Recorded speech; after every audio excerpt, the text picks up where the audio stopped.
Данный обзор вышел благодаря патронам канала. Отдельное спасибо Анару Намазову и Александру Макалову.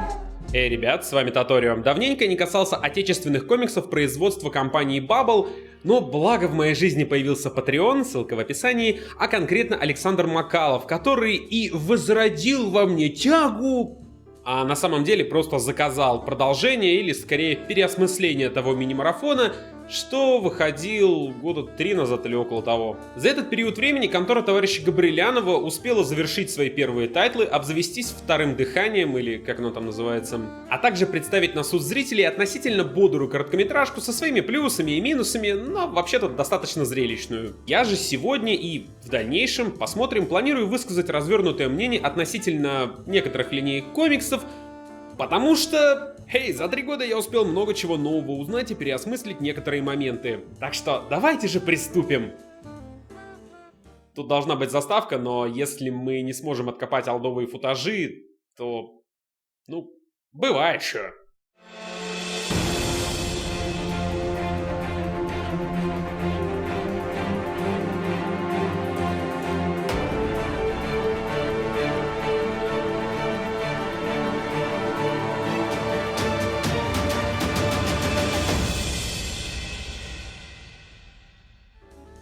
Сразу хочу предупредить, что ни во время перенаворачивания сегодняшнего объекта обзора, ни во время написания сценария я не заглядывал в свои старые заметки и не смотрел прошлую серию видео, дабы оценить весь материал без моей любимой предвзятости. Итак, первый, и мне хочется верить, что не последний во всей этой кутерьме, Инок. Помнится, был у меня определенный хейт к этому продукту в свое время. Сейчас эти молодецкие эмоции уже поугасли, сам я постарел, а количество нудного брюзжания из моей пасти увеличилось. Потому именно с этой позиции и думаю подойти к высказываниям о данной серии. В этот раз я буду более грубо делить все происходящее на главы, дабы и вы могли отсмотреть, про что хотите, и мне было проще разбирать, и наши ребята настругали вам каких-нибудь прикольных заставочек.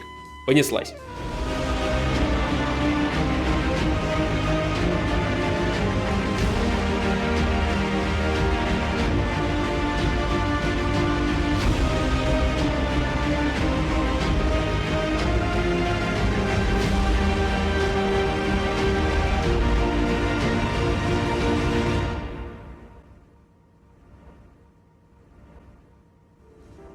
Не буду ходить вокруг да около, начну с сюжета, нарратива, фабулы, истории.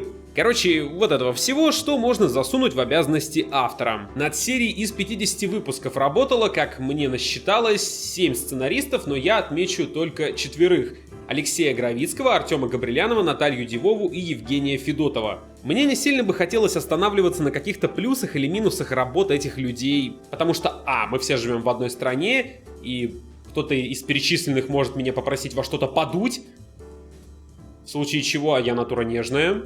И мне не кажется, что эти люди показали свой максимум. Лично мои домыслы будут за следующим двоеточием. Так вот, авторы имели определенный заказ от издательства и должны были уложить имеющуюся у них историю в энное количество выпусков, отчего некоторые сюжеты местами слишком скоротечны, а какие-то растянуты. Из совсем уж грубых разграничений, дабы сильно не растягивать ролик, давайте выскажу следующие тезисы. Первое. Алексей и Артем придерживались позиции создания религиозного героя, его воспитания и морального взросления в контексте разных исторических эпох и стандартных противостояний. Добро с Богом против зла. Тут оно представлено магистром, сатана ушел к бесобою. Второе. Наталья превратила протагониста в грубого мужлана с застеленными пеленой мести глазами и постоянными всплесками ярости.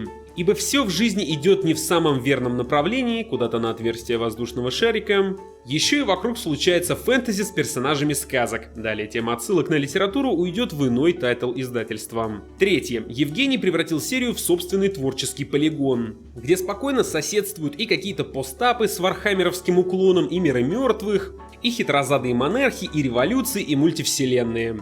Основная моя претензия к серии, она тотально не понимает, как себя вести. Комикс Инок кидает за все 50 выпусков в такое количество сеттингов, миров и персонажей, будто с каждым новым заходом авторы пытались максимально завлечь читателей, предлагая им новые аттракционы, а то еще наскучим потребителю. Лично меня больше напрягало именно что невероятное желание пихнуть нам в лицо новый мир, новых героев, новое время. Чего уж тогда обвинять дебила Инока, я бы сам кукушкой поехал, если бы мне пришлось постоянно бегать из одного дурдома в иной. Проблема в следующем. Линейка стартует с яркого намека на большой сюжет с религиозными мотивами, с историческим базисом, семьей и всем прочим. А дальше немного это шлет в одно место. Сам по себе крест, МакГаффин тайтла, фигурирует в дальнейших сказочных сюжетах, как и тот же Магистр. Но больше внимания уделяется новым фантастическим мирам и Ксюше, что становится принцессой не в том замке. На третьем и последнем этапе комикс просто начинает шарахать во все стороны. Теперь дело идет не про какого-то там монаха, что крест бережет, на это уже баллон с гелием положили,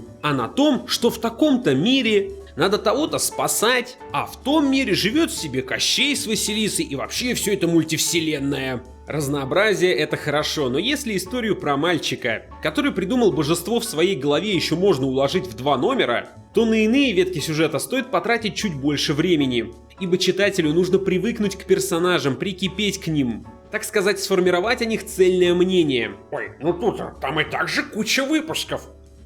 Ага, только много времени тратится на экшен. В результате чего вагон новых героев еще хорошо, если хотя бы 10 реплик успеет сказать. К тому же переориентировку сеттингов истории фэнтези sci-fi надо делать плавно, иначе от шторма подобного характера мой желудок попросит минутку на разгрузку.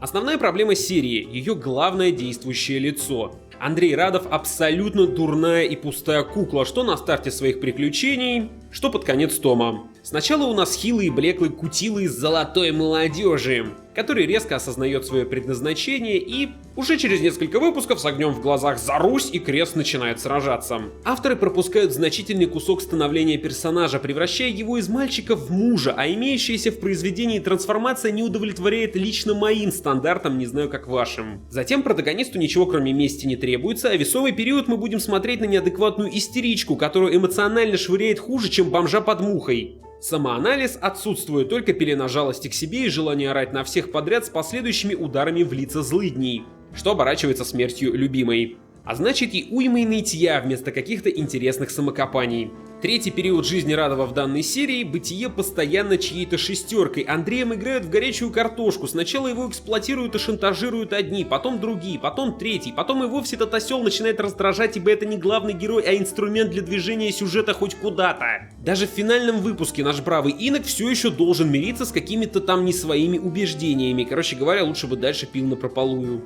Дед данного поколения Радовых — одномерный, добрый человек, задача которого — мотивировать дебила внука первой арки, а потом скрыться до моментов, когда надо быть упомянутым. Ксения, возлюбленная, которая на первых порах дурнушка в беде. Потом МакГаффин, а после та девка, которую все равно надо бы спасать. Финальный характер героини описывается фразой: Ну, вот мне дали силы, но личности у меня нет. Я все еще любовный интерес главного героя. Про ее бесконечные вопли «Андрей!» я и вовсе промолчу, настолько эта ранняя Лоис Лейн меня достала. Магистр — злодей максимально фанерный и карикатурный. Увы, после своих ужимок и повадок в, так сказать, прошлом, а также кроссовере с бесобоем, ничего интересного не представляет, благо хоть умудряется быть картонным злодеем Бондианы, а не Powerpuff Girls. Серый Волк, он же Иван, он же не херовый такой твист под самый конец истории, с самого момента появления позиционируется как антигерой, который вроде как и гад, но вроде как и добрый. Увы, это лишь попытка создания манящего засранца, вот только немного не сработавшая, ввиду того, что парень много орет, часто не может определиться с тем, насколько он бадас, а также любит использовать шаблоны поведения разных bad guys, которые gone good. Владыку попытались сделать неким боевым приятелем, но финал его арки, а также крайне смазанное раскрытие команды этого человека не дает мне в должной мере проникнуться данным действующим лицом.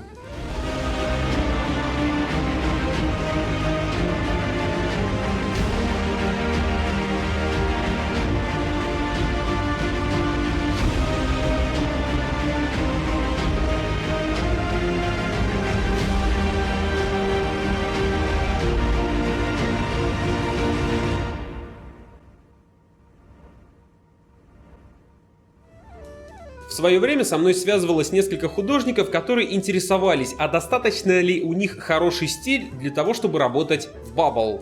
Вот уж без понятия, почему обращались ко мне, но хочу сказать следующее. Гайс, если вы смотрите это, я хочу сказать, что понимаю, что создавать не просто картиночки единичные, а целые комиксы по десятку страниц тяжко, особенно когда есть сроки. Эта проблема актуальна и на Западе. Хорошие художники, которые работают только карандашом, могут нарваться на не самого подходящего колориста или просто на невозможность сделать так, как им хочется. Тем не менее, вы выдали этот продукт, так что я буду его оценивать. Договорились? Так вот, визуальное исполнение Инока страдает. Во многом, как мне кажется, из-за некоторых кадровых решений, но это далее по тексту. Упоминать я буду далеко не всех художников и колористов, тут аж их за 20 человек, а отмечу только тех, чей арт мне запомнился.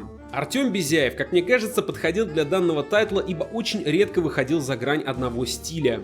Не все его злостные морды магистра мне импонируют, но в серьезных батальных моментах видна проработка деталей, вложенный труд и желание каждую тут какую-нибудь венку да морщинку обвести, вот только это шло во вред общей картине. Ибо пока ты детально прорабатываешь броню персонажа, сроки выполнения дадут по башке и смажется какой-нибудь фон или что-то в этом духе, но в целом эта версия картинки мне казалась самой подходящей для серии. Потом свернули куда-то не туда. Вячеслав Доронин и Анастасия Катеринич хорошо бы подошли каким-нибудь стрипом с комедийным уклоном. Но когда тебе 4 выпуска подряд нагнетают обстановку, визуал этих двоих ребят уже напоминает не какое-то фэнтези, а детскую сказку. Что, опять же, не есть плохо, просто резкий контраст стилей шибко бьет в глаза. Олег Окунев и Иван Елясов, последний долгое время был колористом серии. Приверженцы чего-то более из 90-х. Я говорю про экстремального инока! Серьезно, понимаю, что надо было сделать огромного мужа-качка, который бы всех разваливал направо и налево, но в конце-то концов у вас же уже есть бесобой. Это претензия не к художникам, а к Bubble, которые решили внезапно давануть нам немного Спауна, Savage Драгона и Янгблад на лицо. И у вас даже нет Смэша, который Смэш, чтобы можно было над ним похихикать. Ближайшие аналоги подобного обитают где-то в зенископах и динамитах нулевых, что далеко не мое. К тем же параметрам можно отнести еще парочку художников этой линейки. Вызывал интерес дуэт Анна Рудь и Анастасия Троицкая, ибо они делали вполне яркую и динамичную картинку. Некая манерность в персонажах художницы и богатая палитра колористки хорошо сочетались. Что мне напомнило пачку тайтлов от западных женщин-иллюстраторов для издательств типа Image и Boom. Больше всего интереса вызвала Наталья Заидова, которая, если ничего не путаю, занималась кроссовером «Время Ворона». Вот это действительно уровень такого нормального тайтла небольшой двойки, с которыми работают всякие ремендеры, как пример, да и цвета Марии Васильевой все это украсили, а не попортили. Вот интересно, от кого я получу больше тухлых помидоров в голову? От художников, которые подумают, что я дурак и будут правы? Или от аудитории, которая засрет меня за сравнение с западными иллюстраторами? Ничего не знаю. Отто Шмидт рисует для DC, Траханов светится на забугорных тайтлах, отстаньте.